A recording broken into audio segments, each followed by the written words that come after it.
A year's worth of effort and information. It's the tale of the city and how it dealt with the tragedy. Within the next few weeks, details will be laid out of how Oklahoma City dealt with the bombing, the manpower, the rescue, the finances of rebuilding. It is the city's final report on the bombing, and it is a report of a new generation. I-Team reporter Terry Watkins joins us from the newsroom now to show us the way this report will get to us. Terry? Well, Jennifer, we're going to talk about computers, and we're going to give you a little bit of a preview of some things to come. The city's report will be on a compact disc, on CD-ROM, and it's all the information you can possibly imagine about what's gone on in Oklahoma City for the last year. It will have timelines, details of the rescue efforts, maps, and even areas around the downtown area, what's being done to try to renovate those, and what's being done really to rebuild our city. A company called Global Information Resources went to Oklahoma City with an idea last year. They can hear it, they can feel it. You can. The technology is amazing. You hear the mayor speak. You see the video from that morning. All of the television stations have donated video. The 911 tapes from that morning are here. This is an informational bonanza for us and the world. And they all have a lessons learned section so that a city manager in Phoenix or a fire chief in San Jose can look at this information and prepare his own department. He can sort of lay this over his city as a template and be able to say, okay, we're good here, we're duplicating effort over here, we need to fix this. Ask about damage and a map comes up.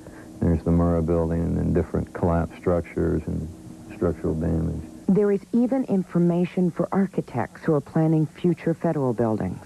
We have floor plans, we have graphics of the building, of the damage. We have graphics of the shoring. The disc would be very interesting. I've had calls from A&E firms around the country. How do I design a building so that, you know, if this ever happens in the future, we can at least minimize somewhat, you know, damage to the columns. It was absolutely amazing when we got to look at it. We were just flipping through bits and pieces, clicking here and there, and it was phenomenal, the amount of information. I mean, you could even see like biographies of different people, the fire chief, the police chief, as they brought up quotes on them. This is still a work in progress, though. It's not going to be available to the Oklahoma City Council until April 16th, and then it will become available to the general public.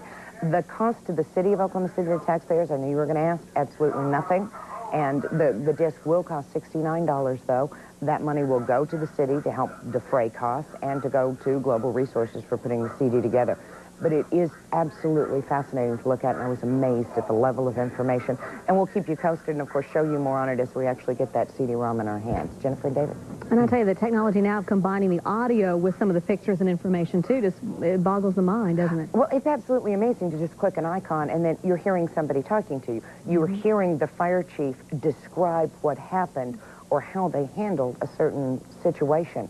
And that is, it is the technology of the future and will help deal with a future that we hope will not see any more instances like this, but will allow other cities and even the rest of the world to look at what Oklahoma City did. Fascinating stuff. Terry, thank you for that report. Well, some Native Americans